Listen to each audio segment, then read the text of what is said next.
Welcome to Cartoonist Kayfabe. My name is Jim Rugg. I'm Ed Piscor. And today we're going to look at some Calvin and Hobbes. These are both exhibition catalogs from the Billy Ireland.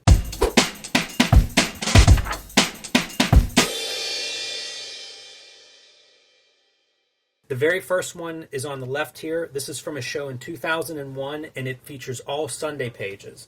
And these books are amazing.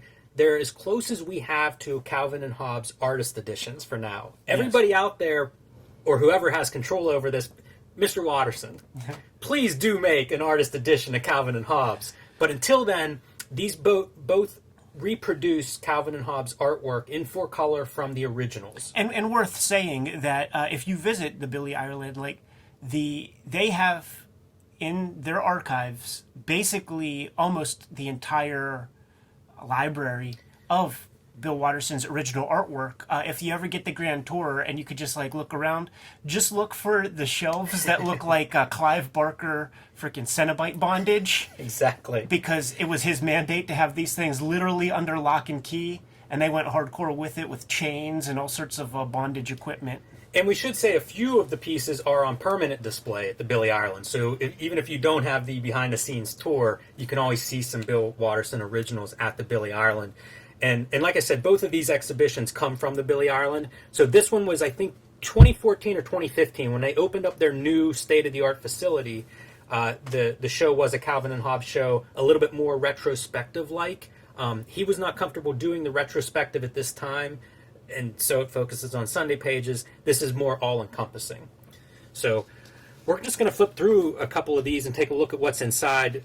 The great thing with the Calvin and Hobbes books is they're in print, they're available. They were huge numbers whenever they came out. If they aren't in, if I don't know if they keep them continually in print or if it's just the print runs were so big, you can always find them at affordable prices. So let me ask you this: seek out. Are these books available? Yes, yeah, these books are available. So hopefully some of you watching will enjoy what you see and maybe track down copies of these for yourself. So we'll start with the Sunday pages here, since this was the first of the exhibitions. And these both come out of the Pittsburgh library system. Very well read. Yes, yeah. This one's falling apart, which doesn't hurt the contents in any way. Lucy Kaswell. It's fantastic. So Lucy Kaswell, for anybody at home that's unfamiliar with this name, was sort of the original curator, driving force behind the Billy Ireland. At Columbus, man, such a good comics town. She got her first initial contribution thanks to Milt Caniff when it came to the comic strip portion of the library. The great thing is, the person that's behind it now, the top curator, as far as I know, is Jenny Robb. And so you get both perspectives from two of the biggest curators maybe the two main curators in the Billy Ireland history are responsible for each of these books and exhibitions. So it's kind of awesome to see. The Billy Ireland's such a great institution, and these books kind of show that off in an interesting way. We'll have to do a proper video visiting the Billy Ireland. Definitely. Yeah, definitely. So this is an intro that is written by Bill Watterson, and it kind of talks, some context for the strip. At this point, he had been done with the strip for over 5 years, and so he talks about it. In the Sunday pages, as we've discovered, about halfway through the run of Calvin and Hobbes, he has a hiatus from the strip, and the Sunday page comes back. One of the things that he gets is control over a half page, which he describes as being creatively reinvigorating. Up to that point, there were certain demands put on the strip by the syndicate, so there were certain breaks that had to be in the pages. Yeah. In order for the editors of the different newspapers to kind of rearrange them to fit the space that they wanted to run. There is running commentary by Watterson throughout these pages, which is awesome. Oh, I'm buying his book today. Yeah, I mean, it's worth it for that. It's worth it for 2 or 3 pages worth, because I think this book's about $10 or $15. But it's great because all of them are annotated by Bill Watterson, and he talks about that page, the size constraints and what's out of his hand. One of my favorite strips in this book showcases how that works with one of his ideas and trying to be creative. And you notice in the early days, this is from '86, colored with 4-color, straight up old school color separations, and we'll see that change over the duration. Here's an example of the notes. This is the last time that Hobbes has pads on his hands. Interesting. And it's called out down here, note the pads on Hobbes' hands. He decided visually that didn't work. And when they start reducing the daily strips smaller and smaller, like, how is that going to reproduce on shitty toilet paper newsprint? Yeah, exactly. The other piece that he had to deal with at this stage with Sunday pages is that these newspapers could cut the strips up. Yeah. Besides just rearranging them, often the top piece was cut off. That was so that the papers could run more comic strips on a page, of course, but it meant the top piece couldn't be integral to the storytelling, and so it was like put a gag up there, do something that he enjoys doing, something fun, whatever creative idea he had, but this top piece sort of exists in the nebulous territory of some readers will get it and some will not. Very happy to say that we got it here in the great Pittsburgh Post-Gazette newspaper. So one of the things that I'm making note of as I take a look at this, dude, is very little use of whiteout on these originals. Yeah. Are we... Oh, okay, that's just... Oh, this is a repaired book. Library. Like, I have pages that are sticking out. This is my copy, but it came from the library originally, how they get rid of books. This one probably was cut because of the it had been well read. The other one I actually checked out of a library, and we'll look at it next, but it has a note that the edge pages are dirty, so like these are well circulated books, very popular. This is nice. One of his space, his many space strips, a couple of those are represented, the Spaceman Spiff stuff. This is when you could tell that he's like just fucking having so much fun. Yeah, this is where you see what a virtuoso he is as an artist. The Rings of Saturn, amazing. Nice in color, too. And it's great to see the two comparisons, the original art and the color, because they work so well in black and white. You wouldn't see, like, he would use these subtler hues, these secondary colors, and you almost never saw them in the Sundays. And by virtue of that, made this book stand out. I mean, this strip stand out. That man, it's like shades of his editorial cartoonist days. Like those kind of hatch marks that would be done in like editorial cartooning, and you'd rarely see it in daily or regular comic strips. The Sundays he shows off what he can do drawing wise, Totally. And you're right. The light is so incredible, and it works both ways. A lot of good coloring stuff happening here, and good choices that make it stand out in the printed page. Yeah, a green moon. Man, the originals, like you really see him bringing things like light. How many comic strips have any sense of real light in them? And that's still 1987, man. He's still got a ways to go. This is one of my favorite strips of his, and this is where you get to see again his inventiveness. Right, there's a lot of constraints on him at this point, but he's still figuring out how do you make this work if they cut the top off. Right, like he has to have this action set up, and he has the markings of like where things need to fall so that it fits everything that the editors are putting on him in terms of constraints. Yeah, so a lay person, a non-Kayfaber will look at this and say, "Oh, that's a pretty picture," but we're in the weeds, man, and we know the deal. And this is a 3-panel comic. It is, man. It is, and that's. I'm so glad you say that, Ed, because like even the environments change. It's like they're in a different space here. It's not just that he's physically drawing the characters throughout this landscape. These are different worlds. If you look at it in the thirds, they're in the dark of the forest, and now they're coming out. It's amazing. Like, as a cartoonist, you just look at this stuff in awe. And this is such a labor-intensive medium that you have to put thought into doing something like that, and who has time to think when you have to churn these fucking strips out? We'll get into that in the next book, because there's a really good interview in the next one, and it's talking about the process of his schedule, so how he can create that time. Great, I'm so interested. I wanted to call this one out because it's a great note. First of all, you can see the strip itself is this weird perspective. I thought of cubism, which we're actually going to see later on. I was thinking Cabinet of Dr. Caligari. Well, we're both a little off because it's the laws of perspective have been repealed, which is almost an inside joke for cartoonists and people drawing. I thought you were going to make a statement about Image Comics. Right there, I thought that's what it was about. That is subliminal. What year is this one? But he says, it's surprisingly tricky to draw things exactly wrong. You have to know the rules pretty well to break every single one. This strip was fun to draw. And by the way, like we're going to see things where he ain't rolling out perspective grids and that sort of thing. And that's one of the beauties of Watterson to me. So seeing him playing around and like screwing, this is this is like a guitar solo or something. He's showing you that he can freaking play around. It is nuts when you start looking at it, and especially in black and white. Like this, I looked at this for 2 minutes trying to like figure out exactly, because it's a corner of a wall, but not at all. And then you put the window on top of it, and it's hard to even understand in black and white. Right. It's so cool. Such a good strip. Wow. This is a reference to the old, like continuity strips, like adventure strips and things of that nature with, much more solid blacks. And these are all pretty early. This is 1989, so this is before that hiatus that gave him the full half pages, but still, like, never stops trying to think of what's an inventive thing I can do here. What haven't I done before? What haven't they seen? That looks like that. Man, if you just showed me that, I would say that would be a cropped panel from a Frank Miller Daredevil.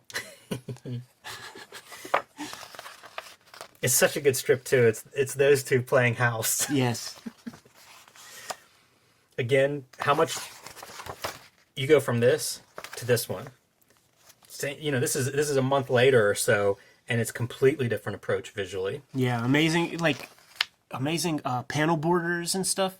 I started to get into this thought lately that to keep a page visually interesting, like, don't have any panels the same size on a page, even if it's millimeters difference. Like, the eye will be able to tell, and it'll just like be more interesting than the static Steve Ditko grid. If you're Steve Ditko, use the grid all day.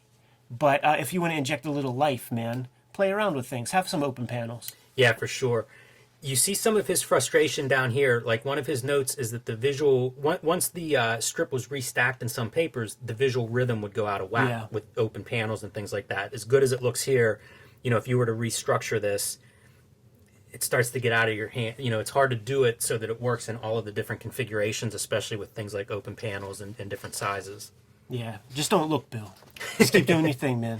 I love this one because Rain is such a piece of comic art. I feel like every comic artist, if you draw comics long enough, you have a way of doing Rain. So it's awesome to see his Rain. Yeah.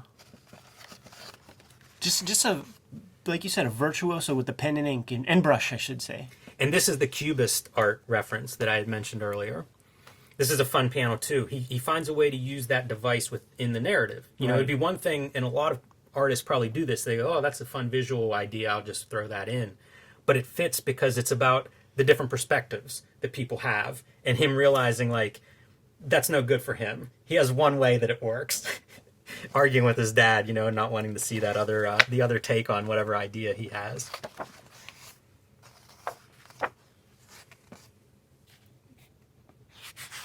The snow stuff was always incredible to me. I saw this before I saw Chris Ware comics. You know what I'm saying, man? So, like, to see like the use of negative space as a background element, it's genius. Yeah, surprised some of these aren't open panels, because that always works really well with the snow that he does. But I'll point out the color choices here are these cool colors. So even though it's not black and white, it's very stark, and obviously supposed to be cold, and then accented with the color choices that he's using. Yeah, there. down to like these gray trees and stuff. Wow. I looked at this date, February 91, and it's like, I wonder if Frank Miller was reading the the Sunday pages. This is great too. So again, it's one more very inventive thing. And when he breaks it down, he talks about not even having the outlines. You realize, like, this is not just the comic strip without color. This is a whole different approach to drawing the comic strip. Oh, definitely. And he said this is the example where you see, like, it's all context. This is the exact same drawing. It's just once you put a black background behind it, it changes it completely. Yeah. It's so just a very thoughtful artist, man. We could do this with every page. Yeah. But here he's talking about the strip being in this is the new half-page format that he's gotten now. He's unlocked it. And one of these, he said, like, he could never get away with this in the previous format and constraints. And this is time passing, right? It's Hobbes walking away, and that space represents time, right, which we all know as cartoonists is a pretty common thing, the way space and time work in comics. But he gets to do that now. It's one more piece that he has control of. And this is so minor, but he doesn't even allow for the typography of the Universal Press Syndicate. Like, that's hand lettered. So that's like a stroke of like some of our favorite cartoonists who don't even allow for typesetting on a lot of their work. That's hand lettered. So is the titling on every single one of these, which reminds me of like 8-Ball and Dan Clowes. Usually, you know, the title, the logos, they're just, they're photostatted, right? They're the same thing. Not here. Great drawing. He says it's very fun to draw this strip. It's like robot stuff. It's just smart. This reminds me a little bit of Little Nemo and some of those like skewed perspectives that you would see in Little Nemo and Slumberland that would stand out as like weird perspectives of the city or whatever. He gets to play with some of that. And his Sundays would be real good for that, you know, and sort of end in Little Nemo fashion back in the real world. Like that's what happened quite often. I always loved this drawing where he's distorted. Great like energy. The time space. And that's like that. That's like calling out and showing you that like curves equal motion. Yeah. You know. Also, the negative space of this giant planet body. It's really well done. Pretty iconic. This whole strip sequence I think of as like the cover for the one collection. So beautiful in black and white. That's almost using black as a color. Oh, definitely. This is a nightmare strip. I noticed he doesn't comment on that one, but really dark stuff. And here's our use of like the negative space without a panel border to just create even a bigger void of snow. And sometimes, you know, it would just match up with the Pittsburgh blizzard of '93, and the strip was even more important those weeks. Yeah, no doubt about it. I mean, that northern Ohio landscape's not going to be too different. Maybe not as many hills, but certainly the snow would have been there. I always, you know, this is '93. See, like this year, I'm sure I saw this in the paper when it came out. November, yeah, for sure. The his drawings of, you know, he draws so many woods, and when he was a kid, there were woods in his backyard. So I think that's probably an influence. But it's another place where you really see his ability to just draw, like all the textures of trees. I always admire when people nail trees. Steve Bissette, great at that. Yeah. But this kind of stuff, he's huge. And gorgeous. And you know what? Forgive me, guys, if I'm looking close, because I'm going to answer some of my questions because I always wonder like how much does he pencil, and also I see eraser marks. So he drew more than what ultimately ended up in there, but. I would really love to see like what this starts out as and how much drawing is done purely in ink, because I think those guys who do the good foliage, clouds, smoke, all of that kind of thing, do most of it in the inking. You just can't do it in pencil. Yeah, I think you're right about that, Ed, for sure. Put it this way, you can't do it for pencil in a medium that relies on black and white line reproduction. It's also great to see him going from, you know, 5 panels to then like 20 panels. You know, that approach and dedication to variety, a grid, it's constantly on display in these pages. Just constantly. Of course, the iconic using dinosaurs. Draws dinosaurs better than almost anyone.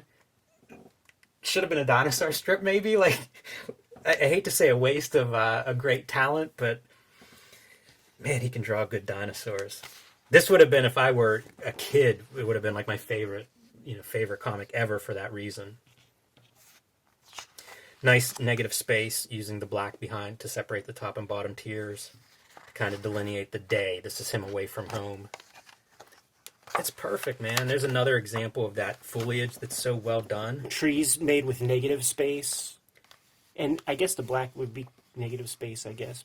But and it's creating depth of field, you know, like the closer stuff has more texture, pushes these pieces in the back. This is an 80-mile view, you know, there's trees way off in the distance, and it's just a sliver of white that sells that. This reminds me of like Mike Mignola's work.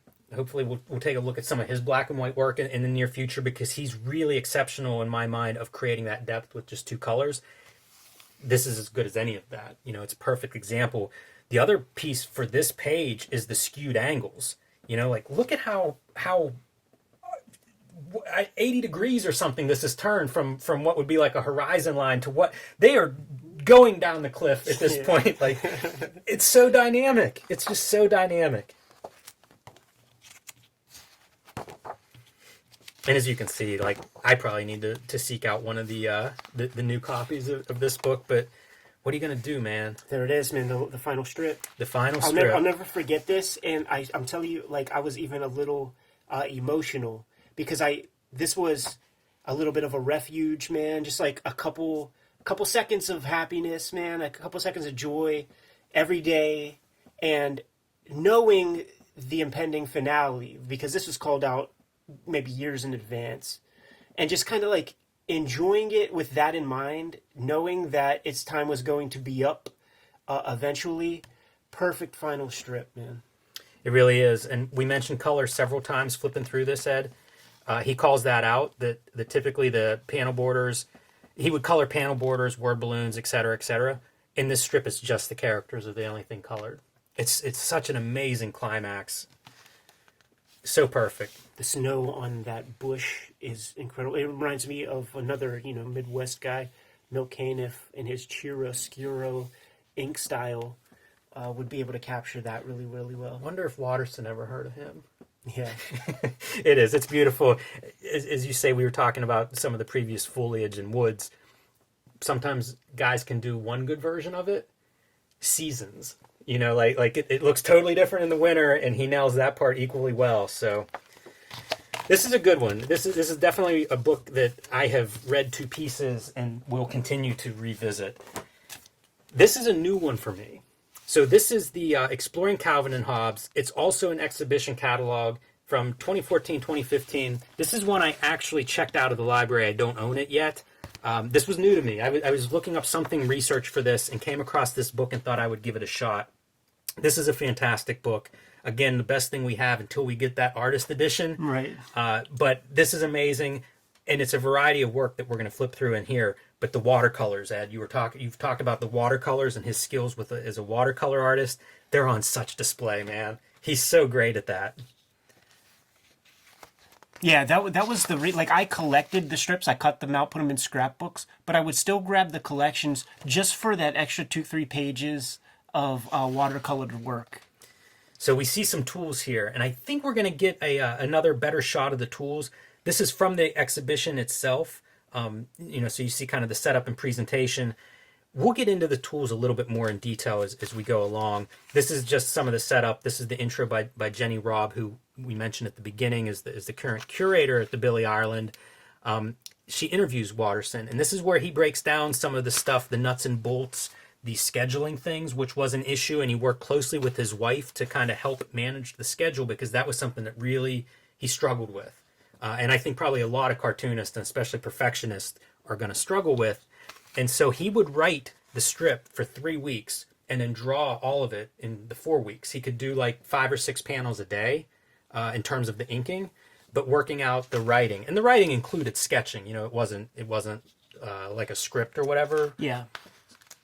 But he separated those two pieces, and some of the interviews that we've been through, he throws some of that stuff out halfway through. One script that you think is done and ready on Monday, you might just throw in a garbage can on Tuesday. And it's a tough process. And this is when he had the chance to say what stays or goes. In the early days, he had to do about 30 strips, ideas to send to the syndicate to see which ones work and which ones don't. And then have more ready to go just because there would inevitably be many rejected strips, maybe only a few were salvageable. That eats into the schedule big time. Yeah, here's the cover that I was talking about that felt like that one Sunday strip. So beautiful. The pieces, it's the negative space is just abstract. It's just, that's his eye, that's composition. That's the creative stuff that nobody's going to duplicate. Another example of the great watercolor, I was looking at this before I came over, and it's just astounding to me how much he's doing in watercolor. Totally. And just creating, once again, more depth and all. And by the way, this is book 1. He did this in like 86. Yeah, they talk a lot about the work that he's creating now, as painting and exploring the painting, and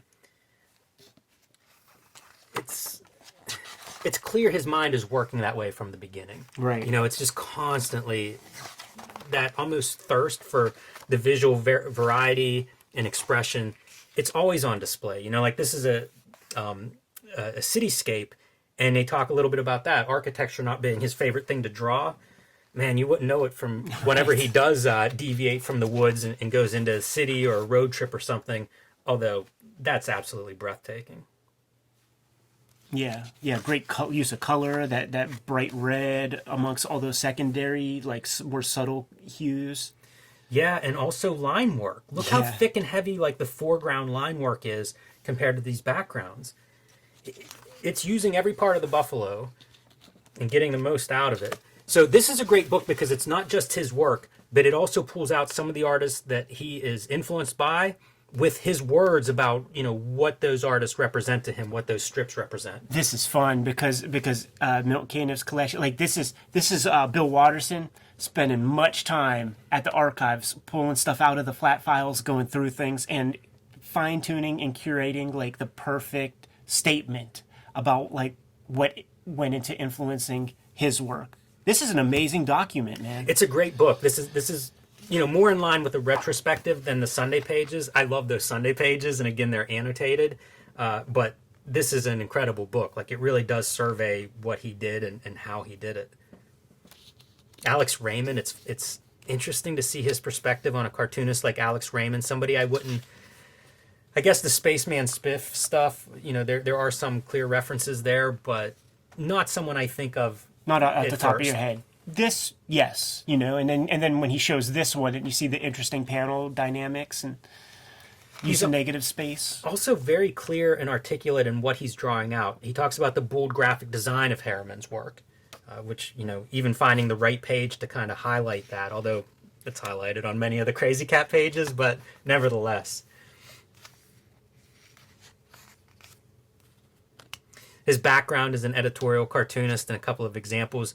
Jim Borgman, I believe he went to school with, who also got into, like, he did Zits, you know, after having a pretty good run as an editorial cartoonist, and Pat Oliphant, the, you know, famous, super influential editorial cartoonist. I think anybody that's dabbled with editorial cartooning, Oliphant is going to be a name, you know, that you come to. Stedman is one that stood out to me.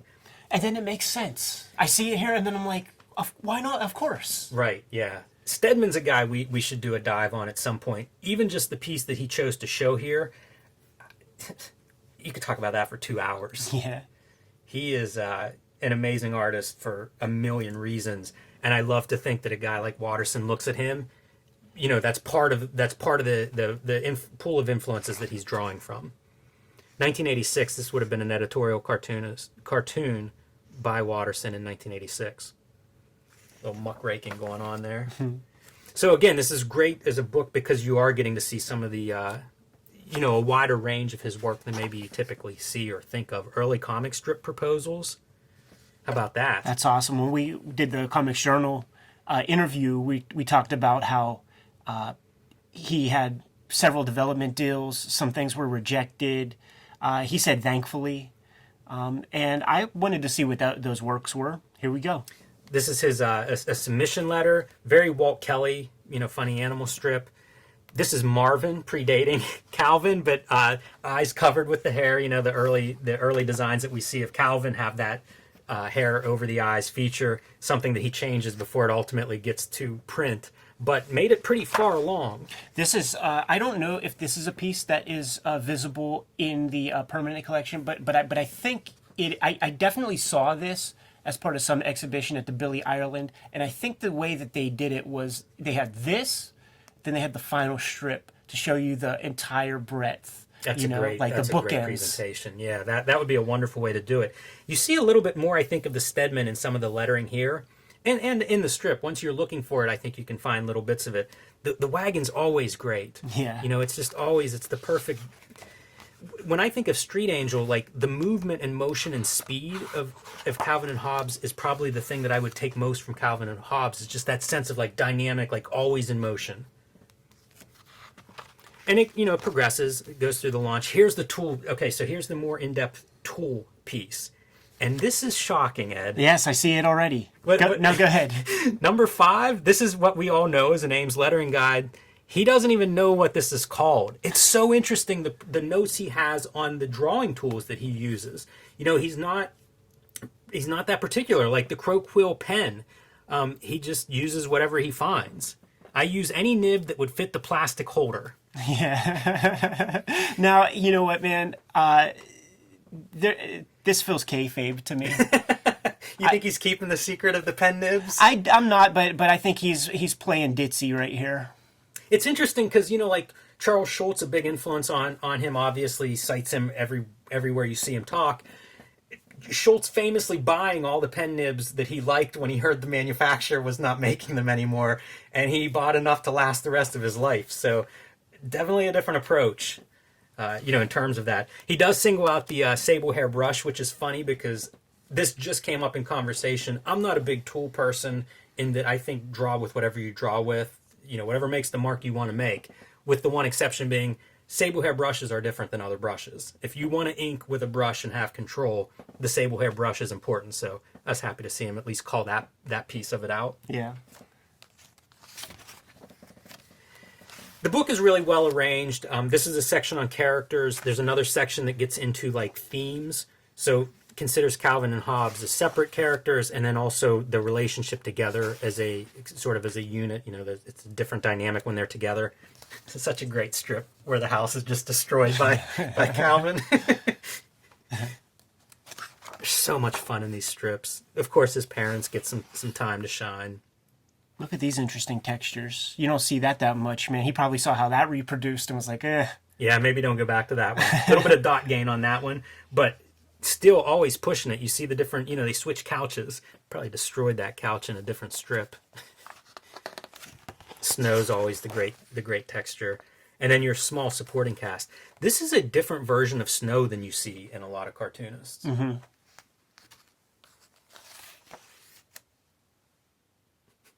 Maybe destroys that couch too. Get into the seasons. These are nice. This was something I think Charles Schultz did well with Peanuts. Was season, a sense of seasons and events. Look at how great this is for splashing, but also having those characters just repeatedly drawn to capture the motion and movement. Really great drawing and expression. Shades of Jamie Hewlett there. Right. Or maybe Hewlett shades of Bill Watterson's Yeah. probably more appropriate. Nice visual contrast. Yeah, good character, a good selling. I love this whole sequence as well. And that it ends with him reading a comic book. It's really speaking to me on this one. Themes, the theme of different seasons is something that I've seen come up in several different interviews with him. Obviously that's something I think of living in Pittsburgh, is that you get the seasons compared to, LA or Florida or somewhere. Love the perspective on this one. Yeah, that's not easy to do right there. Yeah, it's really great. And it's not just a nice drawing, it's integral to the strip and the gag, and what's being sold there is like, you've got to look through this, walk through the space of this drawing in order to get what's being said here. Now, he creates a visual language for Calvin and Hobbes, and it's not like there's a million strips where he has the characters up there in trees.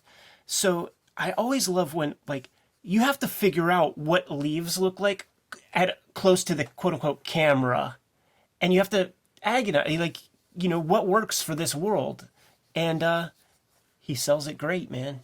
He talks about that a little bit in the beginning of this, in the interview, whenever he's talking about scheduling and how if things work right, he was creating days, he would catch up. At one point, when they figure out the schedule, he and his wife work out, he is out of time. He's run out of his cushion, the deadline.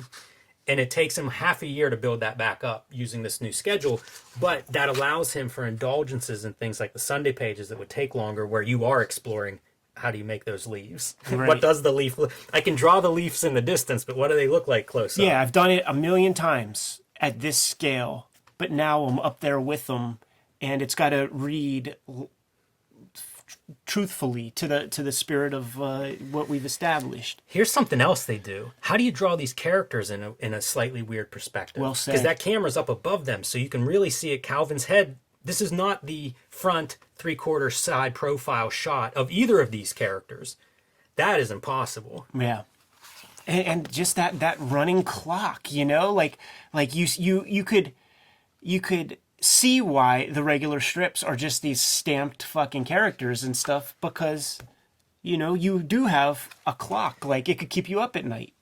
This is a great example of when I say everybody should read Calvin and Hobbes every day and we'd have a better world. It's so beautiful and fun, It's the city being overrun by a tidal wave. It was what we're watching, just horror upon horror.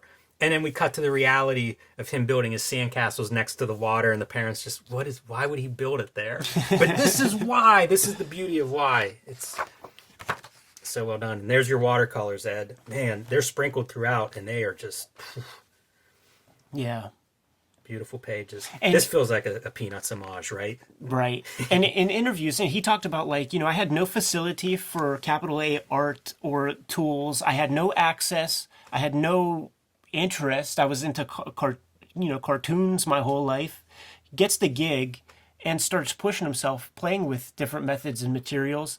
And in the 1989 Comics Journal interview and in the complete Calvin and Hobbes, which is done in 2015, he says the same thing. Like it's frustrating that I'm no good at painting, or in 2015 he's talking about learning about music and stuff. So I think you live a very rich life if you give yourself very hard goals and, something to shoot for. And he clearly seems to be that guy. Yeah, I wonder, personality-wise, we look at this strip and we try to take it apart and figure out why it's so good, what can we use in our own work. I wonder if part of what makes it so good is the same thing that drives him to learn music and to keep painting and stuff. And it's almost like just a wonder of the world. Like, part of what we're seeing in these pages is a reflection of that. I don't know how you capture it. I don't know if you can foster it in somebody, but clearly he has it, right? And you say that, and I think about R. Crumb and the Cheap Suit Serenaders. I think about Chris Ware and the Ragtime Ephemeralist. He could play ragtime piano and do some of the best cartooning in the world. And Robert Crumb, he could play this instrument, that instrument, play the piano, play the banjo. I could draw like nobody else. And I learned French when I was 45 years old. You know what I'm saying, man? Yeah, it's inspiring. It is inspiring. It is inspiring, but I do think it's almost intrinsic in these creative people. It applies to their whole life. I don't think it's just something you sit down at the drawing table and turn on. No. I think it's something you have. It's so hard to do that it has to be, you can't force it, because that would be a level of torture that would get you put into a place that you don't get to check yourself out of. This is great, Charles Schultz. Cartoonist is someone who has to draw the same thing day after day without repeating himself. Yeah, that's great quotes. All the pouncing tigers so great. There was a Christmas strip earlier, and it was Hobbes' gift was a day of being pounce free, tiger pounce free. Classic strip right there. Totally. So again, the book is broken down into these chapters where they organize a few of the examples that they show off. Attack of the Tiger in this case. This might have been a better place to put the Christmas strip, where he gets a little bit of a reprieve. But it's great. This is the perfect example of that same thing over and over, and every single one of them looks completely different. Even almost conceptually different. Yeah, his love of Harriman and looking through that old material where it's it's a story about throwing a brick at a dude's head. He didn't allow himself any excuse to repeat himself. Mention of the southwestern landscapes, well timed for the Harriman reference, Ed. Yeah. But you get to see that virtuoso drawing.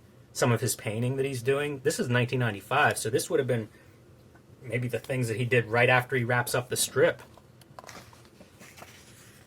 And of course, you've got to have a section on the dinosaurs. It's so great. The dinosaur eating the little sandwich. I would look forward to reading what he has to say about his interest in dinosaurs and stuff. This rings so true to me.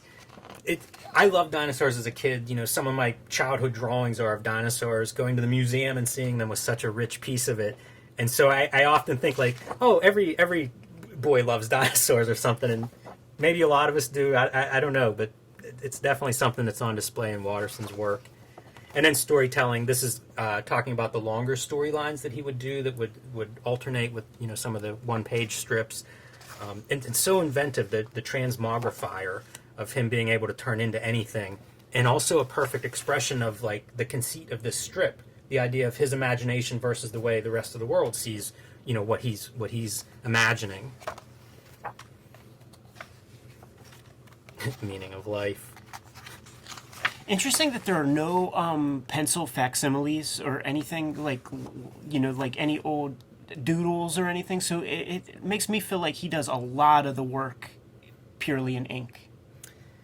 Yeah, I think there were a couple where we would see like maybe a little bit of pencil line would be visible, but I think you're right. I think his drawing is in ink. I think a lot of the great cartoonists they draw in ink. This is cool, man. It's like the color seps. Yeah, I thought you'd appreciate this. We were talking about the watercolor process, so you can see, and I think he suggests that he uses some different, experimented with different processes. Yeah, like he said, he was not a natural. So why would you ever fucking not naturally paint over top of your ink illustration? So great, just great on every level.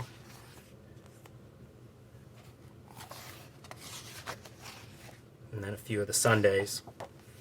Not too many Sundays. Again, like I think these two books together is the perfect kind of 1-2 punch where you get to see it. This one is exceptional, extraordinary. You start out on climbing up your gym set, up the ladders, soon into the heavens, to the top of the slide, and it's this is what makes Calvin and Hobbes so great. You talked about the cars and sort of being bold in that. Great cityscape, not something you think of with Calvin and Hobbes, but whenever it made sense for the strip, he drew a damn good one. And then the final strip, of course. There it is, man. The bookend. It is. It is emotional seeing that. So those are a couple of the highlights of you celebrate the entirety of Calvin and Hobbes. Read it however you prefer to read it, but if you're interested in the art behind it, these are a couple of books that highlight that art piece. No idea that these existed, man. I am going to, when we're done recording today, I'm going to make sure that I am in that situation, and I don't know about you, Jimmy. I am fucking juiced up to get back to the drawing board. Very inspired. Should we get the heck out of here? Yes. Kayfabers, like, follow, subscribe to the YouTube channel, hit that bell. We'll let you know when the next vids are available. Sign up for our e-newsletter below the video. Pick up t-shirts and merchandise at the links below the video. Before we do any more comics, let's go do some plein air painting, Jim. Give them the marching orders. Read more Calvin and Hobbes.